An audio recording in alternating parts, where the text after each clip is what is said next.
Well, we can start right there. So you used to smoke? Is that kind of what No. that was? No. When I was in the military, the guys that smoked got a smoke break. Yeah. The rest of us didn't. So I decided to buy a pack of cigarettes and stand and puff on it so I could take a break with my friends. But wouldn't that be called smoking? No, I didn't inhale. Oh.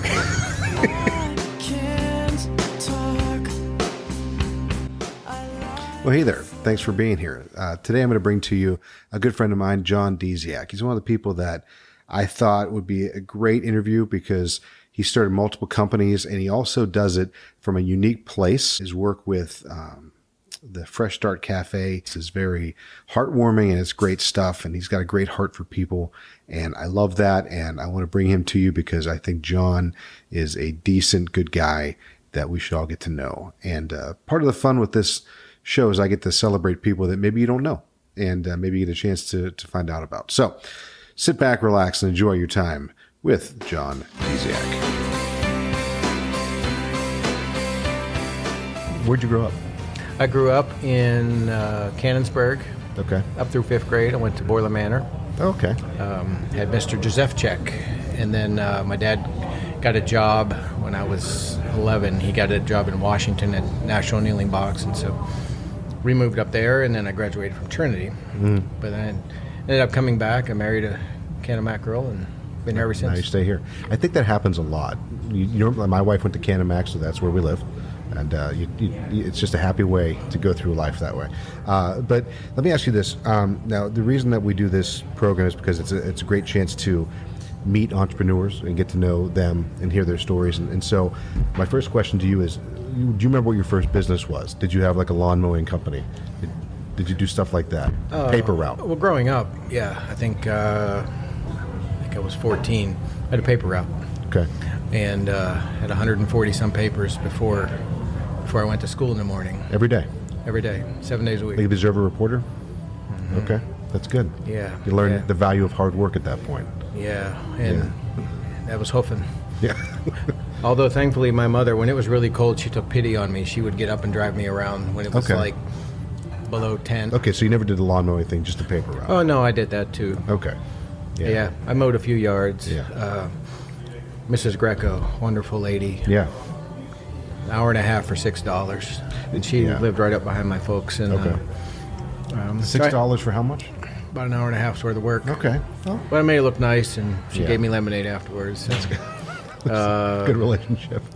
It was good. Yeah, I cut some grass, and then I was a busboy for a while at Ramada Inn. Yeah. Worked at Long John's. Silvers. That was Slinging hush puppies. Slinging hush puppies and fish. Okay. You had to make 60 hush puppies in a minute. In a minute. So you were making the food. You weren't the guy working the register. No, I was cooking. Okay. So you had to scoop it with like a little scooper. Yeah. And drop it in oil. Yeah. Basically 1 second. So you had a vat of 365 degree oil just waiting. So This is before OSHA, wasn't it? Oh, way before OSHA. I had my underside of my arms looked like Freddy Krueger. Yeah. At like 16. It's awful. I mean, in the uniform, I looked like I was Depeche Mode video. Yeah. White bell bottoms and this like pirate low shoulder thing and a bandana. Yeah. Yeah, there was that for $2.10 an hour. Okay. It was great. You were getting paid more to mow lawns. I was. Just some quick math there for you. But okay, so you went to college, I'm assuming? Or no? Well, I went into the military. That's right, okay. I went in the Air Force right out of high school. Okay. I wasn't sure what I wanted to do, and so, I almost went into the Marine Corps. I was really close. The gunny sergeant was in the living room, and my dad, who was former military as well, he said, before you do that, talk to the Air Force guys just to see what they have to offer. And so I did, and I had tested high enough on the ASVAB that I got into some technical field. And so I ended up going to the Air Force. So I was in 4 years active, 2 years reserve. Wow. Was that all stateside, or were you? It was all stateside. What years were you in? 84 through 88. Okay. That's a rather peaceful time. Yeah, I was in Colorado for about a year, and then the remainder was in California, Central California. So not a tough gig. No. But nonetheless, it was during the Cold War. So you had your eye on Russia the whole time? Oh, big time. Yeah. Yeah, we had a lot of security going on there back then. But did Reagan ever stop by and visit your office? No, we were hoping, but no. Yeah. Remember, I don't know if you remember those posters they had. We had these. It was a Rambo poster with Ronald Reagan's head on it. Yes. Yeah. Ronbo. Yeah. And we had those all over the base. He was a popular guy with the military. He was a popular That's for guy sure. with the military. After that, you come back home. Yeah, come back home, and came back just for a visit. My dad was working as a transmission tech across the street from a little print shop. Okay. Formerly Washington Reprographics, and so I went by to visit him. I was home on just to visit, on a break, and I noticed it said hiring. Yeah. So I went in and I said, "Hey, I see you're hiring. What are you hiring for?" Well, we need somebody to run prints, and we're looking for a salesman too. And I said, "Well, I'd never sold anything, so." So I said, "Oh yeah, okay, I could do that." Well, I interviewed with the owner, the former owner, Bill Harrison, and he said, "You'd probably be a pretty good salesman." And I said, "Well, I don't know. You probably have to teach me, Yeah. So I started there as a salesman. I got, I think my base pay was around $800 every 2 weeks, plus some commissions. So it wasn't too bad. Yeah, I paid for my car out of that, though. Right. Yeah. And you're a single guy at this point, right? Yeah. And then I went to met my lovely wife to be, and went to Duquesne for my undergrad. I finished my undergrad there. Are you still working in the print shop? Or okay. Still working in the print shop, and then decided to go for my MBA, and went to Waynesburg for that.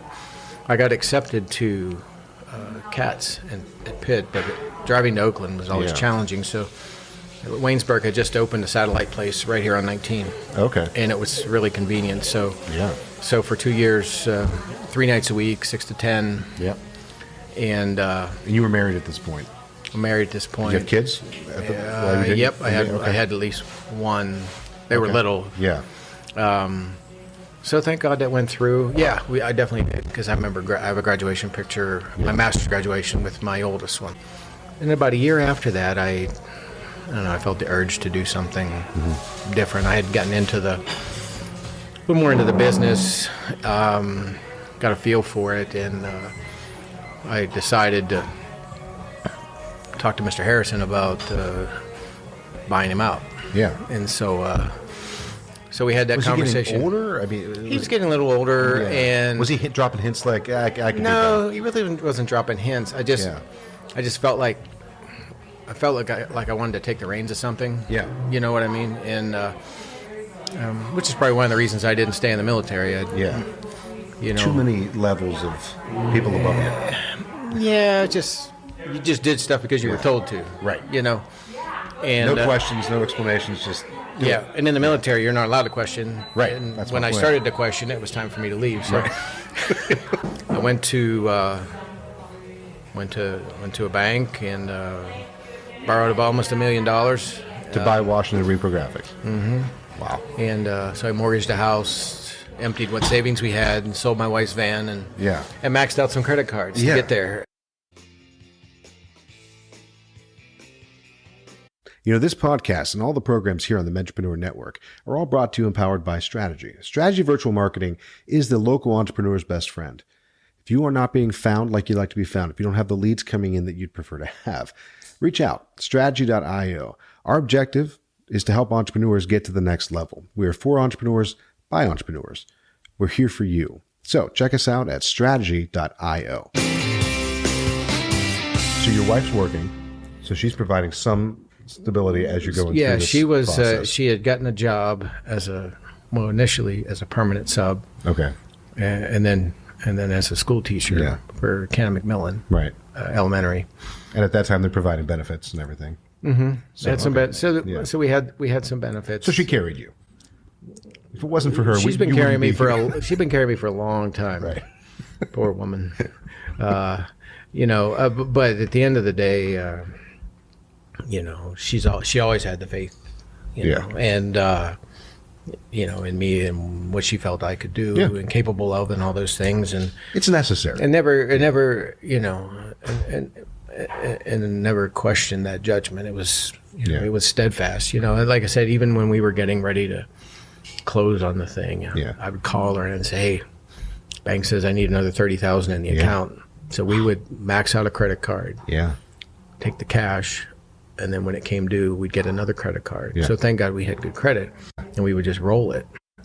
And but when I needed it, she was there. And all through grad school, we paid for that. And how in the world she juggled all that? John Cipher, who's now retired, because he was working with me at the time, my accountant, and we did pro forma after pro forma. But as well, I had to create a resume of sorts. So having a history in the military and then the education really, I think, helped out a lot. And I had numerous meetings with the bank, so I'm sure they were able to gauge if you were a good thing, it was a decent bet. And thank God it worked out. But it's all the other pieces and parts to it. It's not just me. It's people. It's a lot of people, including my family, that and even Mr. Harrison, realizing there's some potential there, and so he was able to sell his company and retire, and which is not an easy thing to do, especially if you built it from nothing. And I'll never forget, we picked him up when we went to the closing. Oh, that's cool. And so it was cool. So it's my wife and I and Bill Harrison, we rode together. And we're there, and the bank's attorneys were there, and they verified all the accounts and things of that sort. And they say, "Okay, Mr. Dziak, we need a check for $100,000 and some thousand. I literally wrote them a check, and we had Disney checks at the time at home. It literally Mickey Mouse on the check, and I wrote this check, and I handed it to the bank's attorney, and he just busted out laughing. And then they issued a check to Bill Harrison. And he's like, "Thanks for the check, John. Good luck." That's it. And then he rode home with us. It was a weird ride. I've talked to some people who've sold companies, and they always say it feels like it's going to be a great day, but then once the day really gets going, you're like, well, okay, now what am I going to do with my day? Like I no longer care about that, and that's what's hard about that, because it used to be such a driving force in their life, and then for it to just disappear. But and did he stop in after a couple times? See, I think he's never been back. Good for him. No, he seldom. And even when invited, and I think there perhaps there were some reasons that he just didn't feel comfortable or whatever, And he was a good guy. I mean, he taught me how to sell. I learned a lot about what to do. Then I taught myself what not to do. The realization of it's you now. At the end of the day, you're alone, and it's you. I couldn't rely on my parents. Wife was there to provide whatever support she could. But at that number, at that investment, that commitment, it has to be overwhelming, because it is on you. It is. If it doesn't work, you could, I guess, try to sell it, but by that point, it was you were the only person who probably interested at that moment. You're so much in debt, and you're so leveraged that nobody would touch it with a 10-foot pole. And and the other thing was, the heat of, if this doesn't work out, they're taking everything, and you're probably moving in with your mother-in-law if she doesn't throw you out. And Long John Silver's again. You're back to slinging hush puppies. I'll never forget that year, Christmas time. I still have the picture, because we closed on December 23rd. Okay. And it was Christmas morning. And I had a copy of the corporate shares that I owned now. And they took a picture in front of the tree that year. That's nice. So that was kind of cool. So, and then Monday rolls around. Now you got to go to work. And my payroll person said, "Hey, I don't know if we have enough money in the account for payroll." I'm like, really? I just put $1 million into this. What's the problem? Well, we and I think the reason the bank wanted me to have a certain amount of cash in there is so that I have liquidity. But I was like, okay. And at the time, we had this sort of weird sweep account. I mean, it was easier to navigate the stars than to figure out where the money was, because Right. it would come in and come out and come in and come out. Yeah. And even the payroll person didn't know. Right. So we quickly changed that relationship Yeah. to a different bank. But decided to write a check for around $30,000 to cover that first payroll. Yeah. We then learned that there was money there. Yeah. But it took a few months for it to wash out. Right. But yeah, that Doesn't was, help you sleep through the January and the February. And, No, Yeah. and people, I would send like emails or notes out at 2:33 in the morning. Yeah.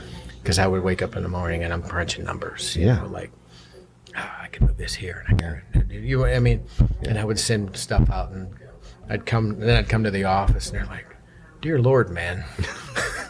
That first year, I would think anyone that purchases a company, it's a learning curve that you didn't even expect. And so you're going through that, and all the employees who stuck around or involved, I mean, you're all kind of learning each other that way, but you've known them for a while. It was a different, definitely a different vibe. Dynamic changed. And most everybody was good with it. You know, I Yeah. tried to be fair, and I have a different style, than Mr. Harrison did. Yeah. And that style has continued to evolve even to this day, but Yeah. for the most part, it was different. Yeah. And I tried to make sure there were no disruptions in Right. anything, Right.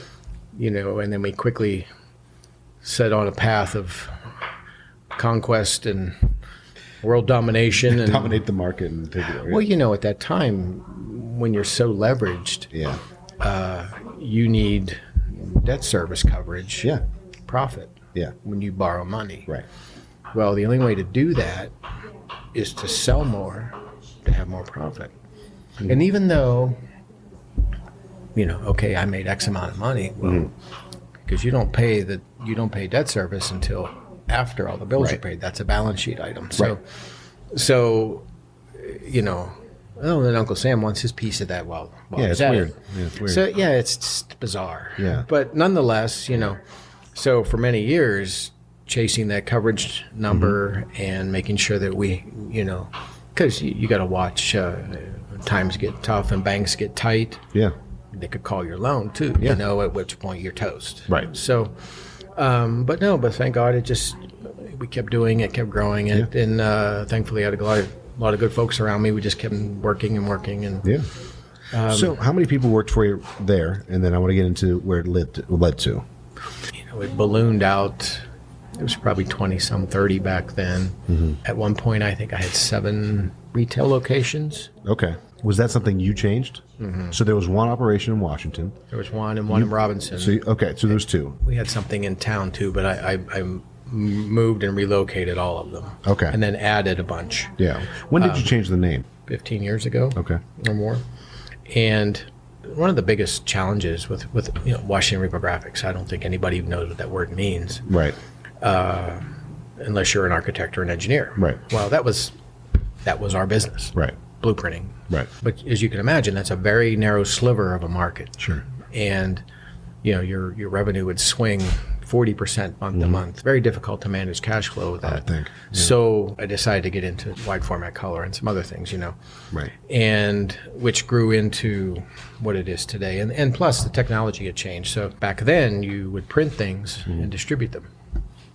That's quickly morphed into what we have today, which is distributed Right. and only print what you need. Right. So I didn't have a need for 7 locations. Right. So we consolidated, although everybody that was there, we kept Yeah. 95% of them. I bought a couple other companies in the process, Other printing companies. Mm-hmm. Yeah. and with different skill sets. Right. And a lot of times it was people that were good at what they did, but they didn't like the business part. Right. And Did you have designers on staff? You have people that just work the machine and then maintenance that. and then salespeople. Yeah. Yeah. Well, and the business side was sort of, I enjoyed that. Right. And it was sort of a perfect scenario for me. I just finished an MBA, so that stuff was fresh in my mind. And Right.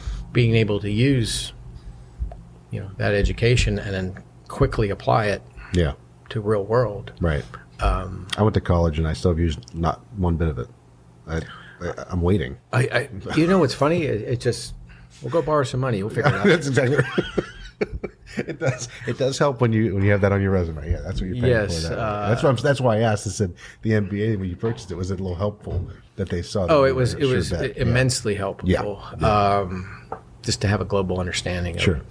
how money moves and cash works and things like that. And How many employees do you have now? about 40. Do they like you? They act like they do when I'm around. That's all. That's good enough to me. I don't know. You know, it's funny you say that. If you go to my website, one of the things that I'm most proud of are all the employees and the people. And it's not about the machines. It's not about the technology. It's not about the materials. Right. It's about the people. Right. And so we focus a lot on them because really, if I take care of them, they take care of everything. Right. And so, we all have to work for a living. So why be miserable? Right. So I try to practice a very, some would say, too lenient, but we're all adults, and if you have to leave to go to the doctor or take your kid somewhere, whatever, do it. I don't. If you come in 5 minutes late, I'm not there. Right. If you need to leave a little early, that's fine. Right. As long as things get done. As long as you're treated fairly. Right. But we have a good time. We laugh. We joke a lot.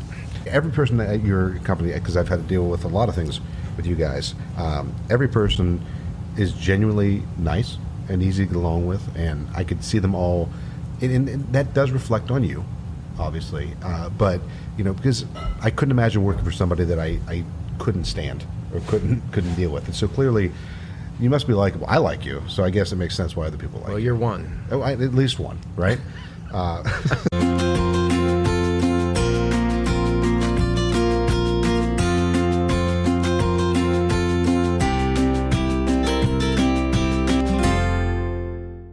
A lot of people in the local area, they take their kids to play hockey. Well, it used to be called the Isoplex. Now it's called PrintScape Arena. So what led to that? So we had converted to PrintScape. Right. And the primary reason was for that was our largest customer is actually in Wisconsin. Oh, okay. And I had people tell me I would have never found you with the name you have. Yeah. Washington Reprographics. Right. That makes sense. I actually hired an outside firm to help me with that because I wanted to figure out how do people see me, not how do I see myself. Right. And that's hard to do. As a business. Yeah. So, and I use that strategy to this day when I need something marketing help related or even HR related. Yeah. Got a call from, we had done some things for the Wild Things in Washington. Yeah. I think we sponsored a little pavilion or something there. Right. And so someone from the former Isoplex called and said, hey, we have some sponsorship opportunities. Would you be interested? And I'm like, I'm not really interested. So anyway, she shows me this stuff, and I said, and in there it said something about, she said, well, what we're really looking for is a partner, a naming rights partner long term. Yeah. I said, oh, well, tell me more about that. Yeah. And then I took a look at the building and the facility, and this is like a canvas. Yeah. Absolutely. Everything in there is what we do. Right. And so, and when I ran the numbers, our foot traffic there now is over 900,000 a year. It's crazy. But if you walk in there, you point at this wall, that wall, the ice, everything. It's all of what PrintScape is and does. So, in addition to the naming opportunities, it was a wonderful showpiece to take customers to. Yeah.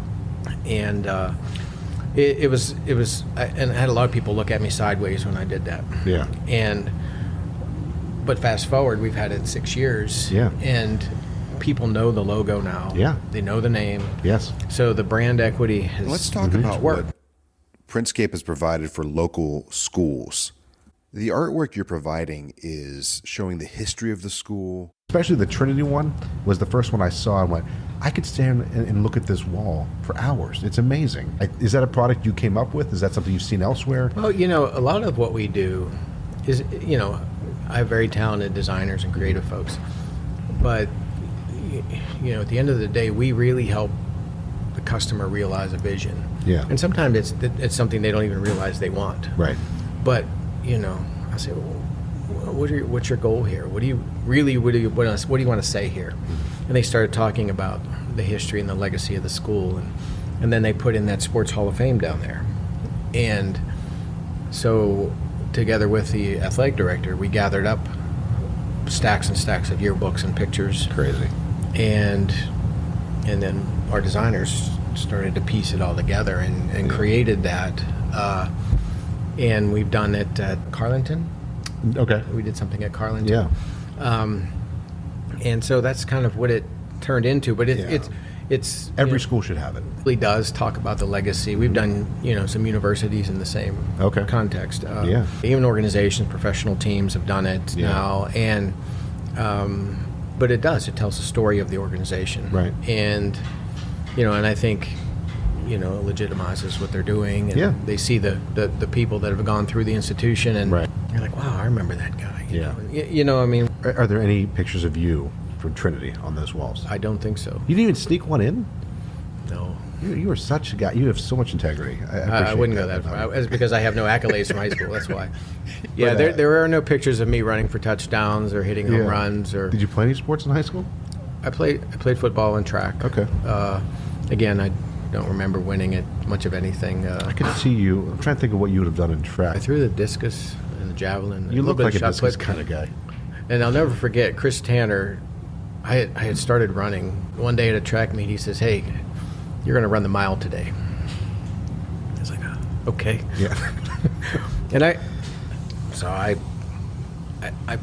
felt like a runner that day. Right. So I ran. It was 5 minutes and something. Yeah. So I was nowhere near our best Did guy. you say 5-minute mile? That's not bad, John. I was 16 or 17.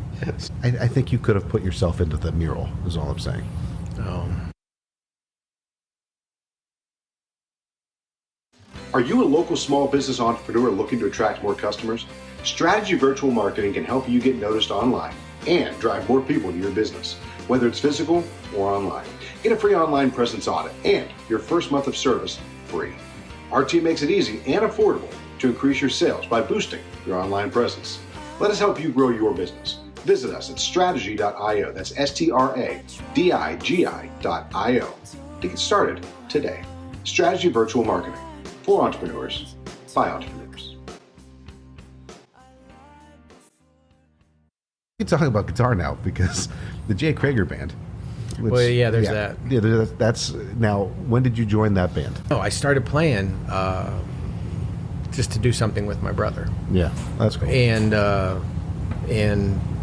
because he was a musician from when he was young, and but it kind of clicked for me, and I enjoyed it, and I took a couple lessons, and my teacher asked me if I wanted to play out with him at a private show. Yeah.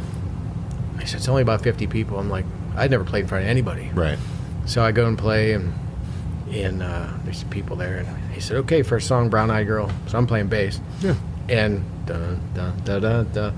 And I'm like, I could feel my knees shaking in my pants. Yeah. I was scared to death. But by the time the second verse came in, I was like, oh, this is awesome. You're like, I found where I belong. And I kept at it. And to me, it just relaxed me. It's not something I'd never done all my life. And so at 54, you picked up a bass for the first time. That should give people hope. Well, yeah.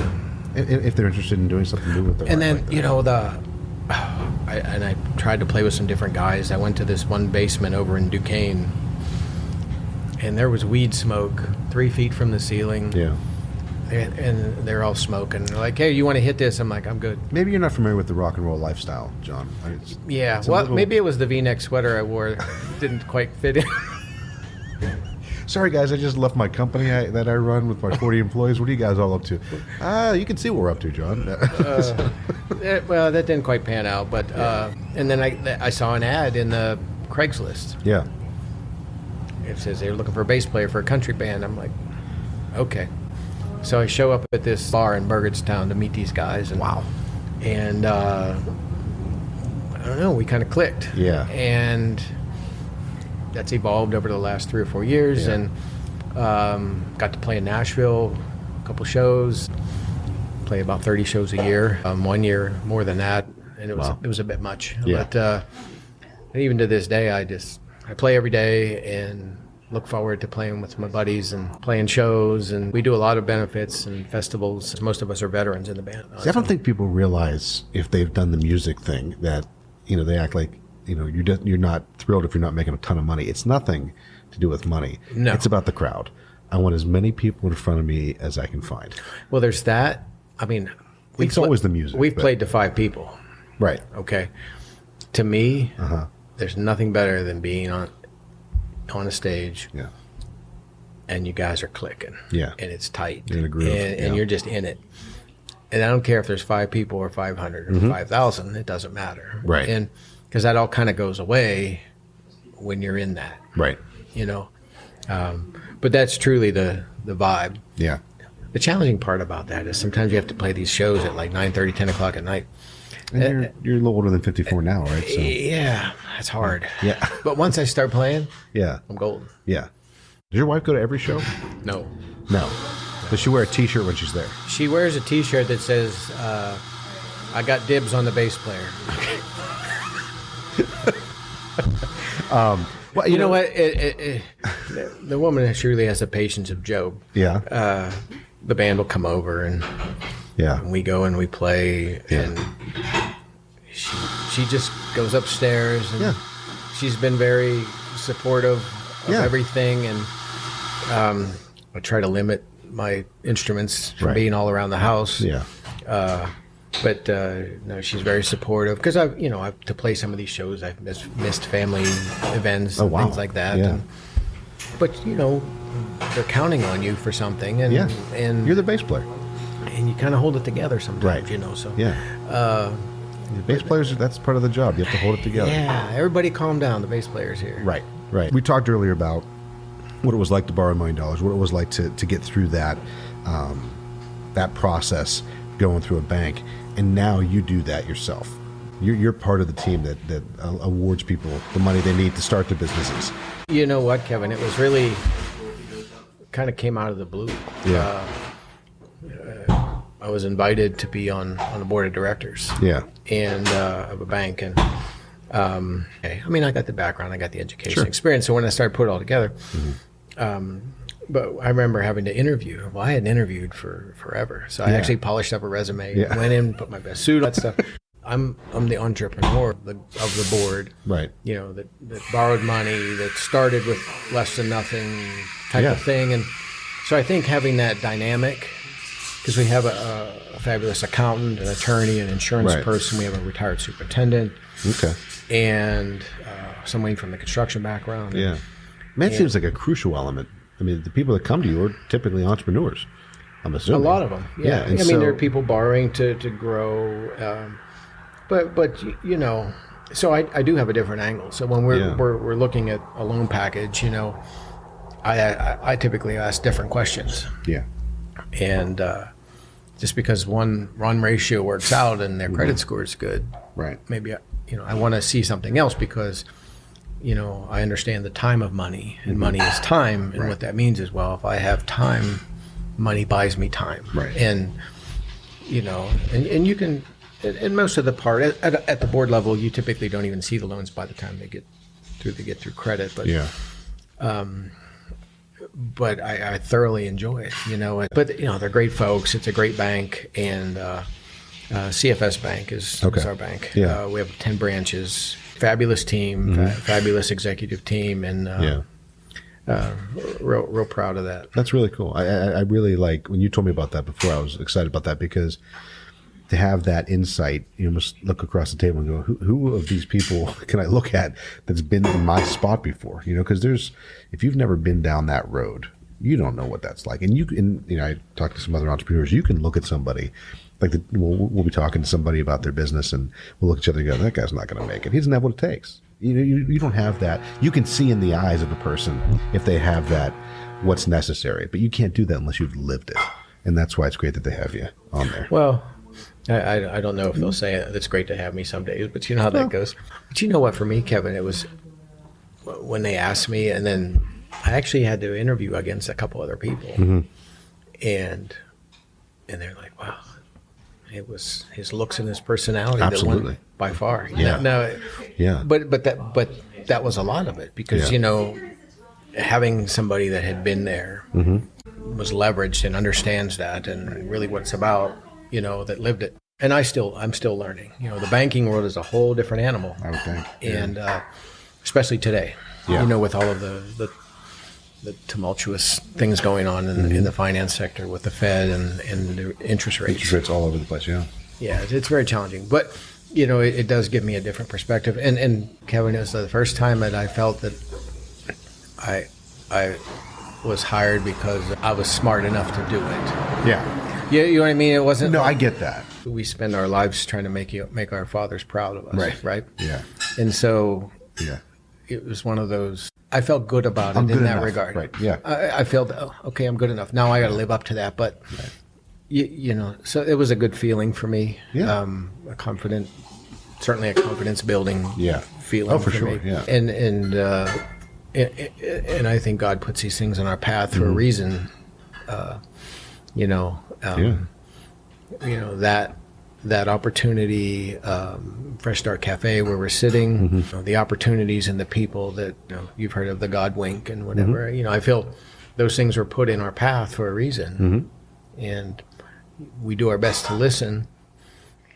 Yeah. And we do our best. we do. Sometimes we miss it. Right. And but thankfully it worked out. Yeah. Well, can we talk about the Fresh Start Cafe? Because that's why we're sitting here right now. What is the story? So where did it come from? Well, the Fresh Start Cafe the original idea was Father George Livanos, a Greek Orthodox priest. And my priest, he baptized me. Okay. 30 some years ago. And we became good friends. We were neighbors for a while.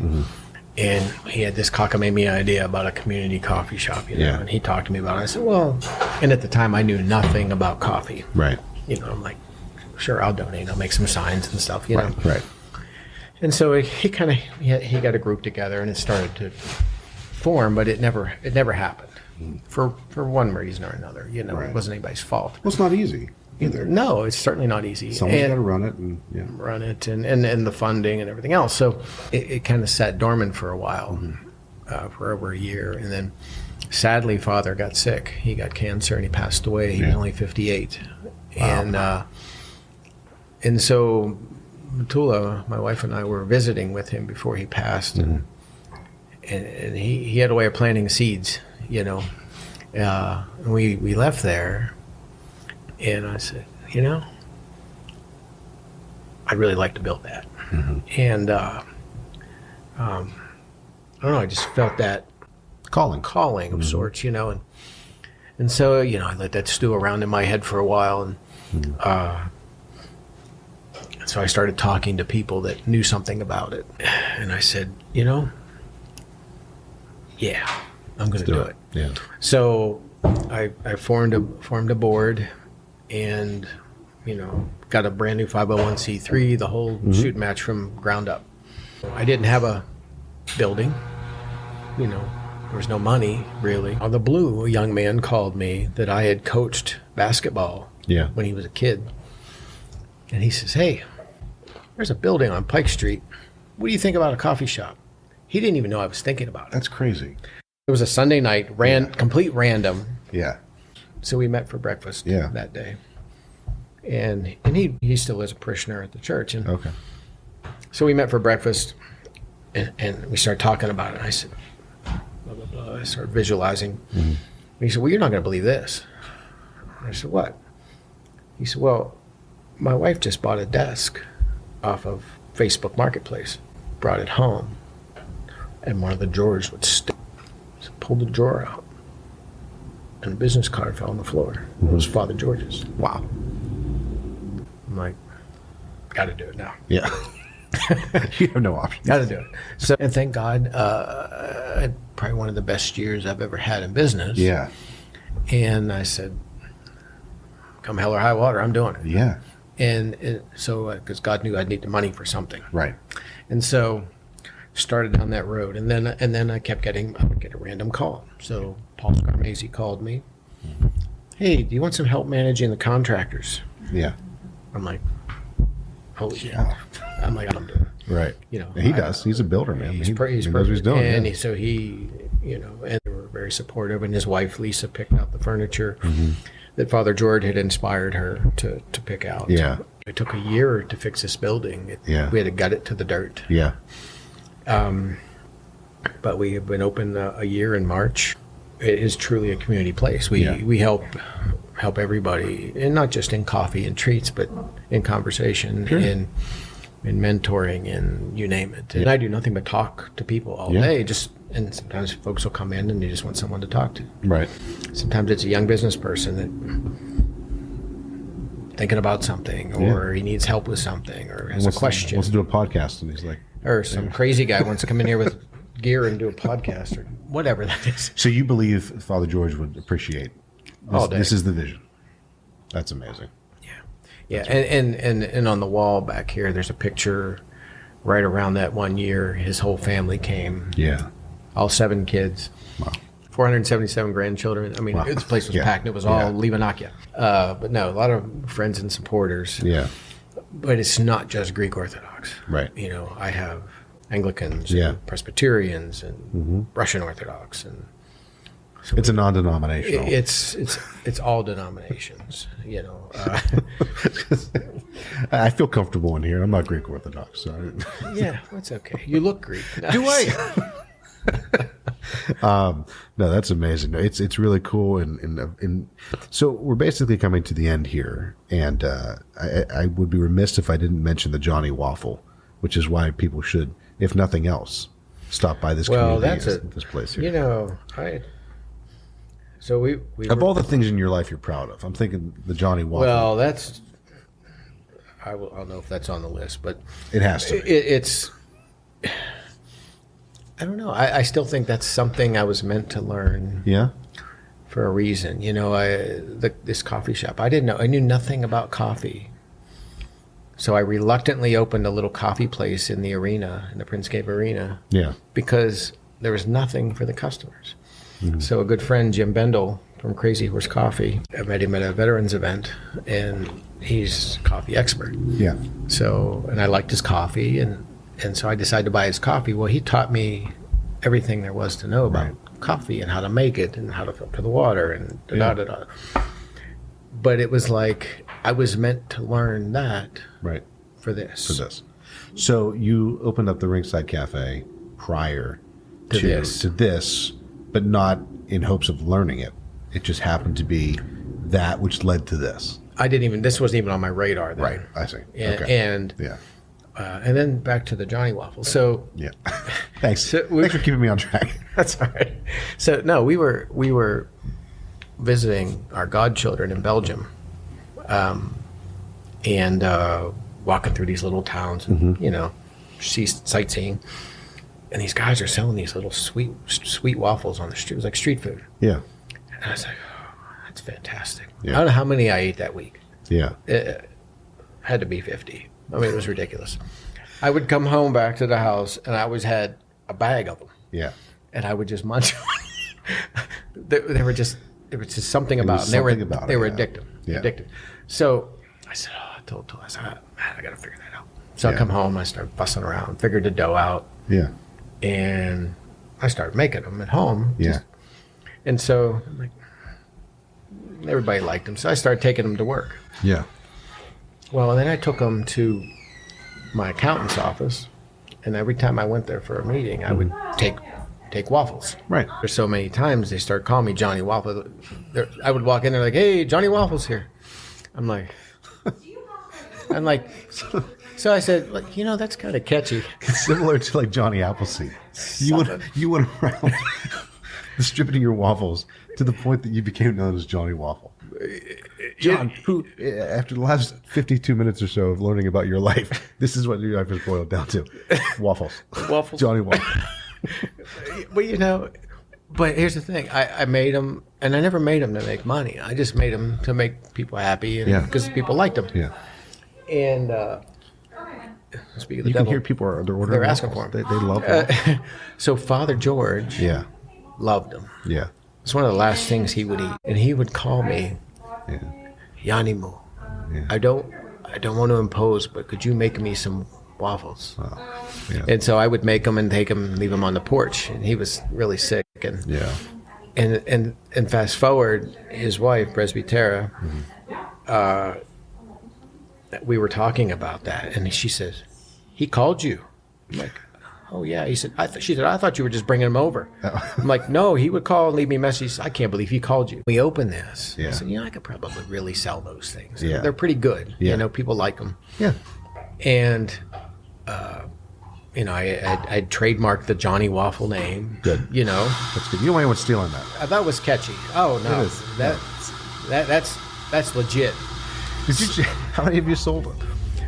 Just about 14,000 14,000 in a Johnny year. Waffle. So we average almost 1,000 a month or more. Yeah. Oh, We get people where, hey, can I get 30? Can I get 50? Yeah. I've had people ask for wedding. I was going to say, for weddings and like the cookie table, would not make sense. They're like, hey, can you bring your irons here and like make them here for us? I'm like, No, I like this. I like this for you. I like that you put on a hat, you go do this at like a event. I decided to go all in. So You definitely, well, that's a bass player thing to do, man. it is a bass player thing. So I was unsupervised when I got that. Oh, yeah? My wife was away, and she got home, and I didn't say a word. You just let life go on. And so we're sitting on the couch, and she said, what is that on your arm? And I told her, and I said, that's commitment. And Oh, my gosh. I didn't know you had it on your arm. yeah. That's amazing. But It makes my day. people get a charge out of it, Yeah, I would think. But Especially when you're working here, short sleeve on a summer day. oh yeah. Yeah, I guess when you're playing bass, that's it's very clear. too. Oh yeah. Well, I've had customers that come in here. Yeah. And they've come see the band. Oh, okay. And they'll see me playing, and they're like, "Oh my God, Yeah. is that John?" So, basically, I mean, your kids have gone to college. Your life is funded by PrintScape, but you're tattooed with the Johnny Waffle. Is there a PrintScape tattoo on you somewhere? No. Wow. So now, at least I know where your loyalties lie. PrintScape isn't me. PrintScape is Yeah. it's all the people that are there. Right. So it's is beautiful, We though. all make up the fabric of Yeah. PrintScape. Yeah. In my opinion. You don't even have the four little. No. nothing. You know what that is, by the way? CMYK, I'm guessing. No. Okay. So some people say, "Oh, are you Irish?" Because it looks like a four-leaf clover. An Irish person wouldn't say that to you. No, but actually, it's a resemblance of the command key on a Mac keyboard. Yes. So could see command P is command print. Print, yeah. And most of our customers, or a lot of our customers, are Mac people. So that's But not all. That's where it came from. But it's a cool logo and whatever. But the Johnny Waffle, and so my wife has an apron over there that says "Wife of Johnny Waffle." I got dibs on Johnny Waffle. She's very patient. I will give her that. You haven't learned that yet through this podcast. Now you know. Well, tomorrow morning, Yeah. there's a PTO event. I'm taking 30-some waffles out to them. That's great. I do them for Teacher Appreciation Day. That's nice. Yeah. Because you're a charitable guy. Well, I do believe. I mean, I've certainly seen that. And we were talking kind of like a pre-interview. We were talking, and you said something that I've heard a couple times, and it rings true. You said, in the end, it's just about people, and that's beautiful. I mean, it's true, and that's what I find. There's obviously stigmas about people who own businesses and whatnot, but in the end, everyone I've talked to said it is about the people, and either the clients, the people I work with, family, but it all comes back to it's about people, and that's what this all is. So, and that's what Fresh Start's about, obviously. And, yeah. I mean, and thank God for this. And again, it was another one of those things that God put in my path for a reason. Yeah. And other people would have passed on it. They would have said, that's a great idea. I can't do that. And that's why people like you exist. That you're putting you have the resources to do it, but you also have the knowledge of what needs to happen, and you have that obviously you have drive, and that's a huge part. Because if you weren't into it, it wouldn't happen. If you weren't committed. Well, then there's another word for drive. It's obsession. Obsession, yeah. But there's nothing wrong with obsession. I mean, there's certain things are. If you can looked harness at. that. Yes, if you can properly do with it the good things, then yeah. Right. But- But no, and I'm very thankful. Obviously, Sonia, the manager, and all the volunteers Yeah. here, and all the people that came together to bring this in. Right. Just as with anything, we're all products of our experiences and the people we've come across. You did your job. Your job was to get this thing up and running. But every time I talk to you, you say, well, I'll be at the shop, or this is where I am. You're always here because you love it, and you love being, and clearly you can tell when talking to you that Father George is a big part of what drives this every day, and that's great to see. Well, I never realized it, but, his wife was talking about, I guess she was trying to get him to get a hobby at some point, and he couldn't come up with one. And then he finally came up with one, and he said, I know what my hobby is. People. But even when I'm having a bad day, I'm just upset with the world, whatever, challenges, I'll come in here, and it just sort of grounds me, and it's calm. And, I mean, there's always something to do, naturally. Yeah. There's always busy stuff, but I go back and whip up a batch of dough, and all is right with the world. We have been sitting here with John Diziak. He's, again, a great friend, really interesting guy, and I hope you enjoyed the show. And thank you, John, for being here. Thank you, awesome. Kevin. This was cool. Glad we did this. Appreciate it. Yeah. Go get yourself a Johnny Waffle By all means. 46 West Pike Street. here in Canonsburg.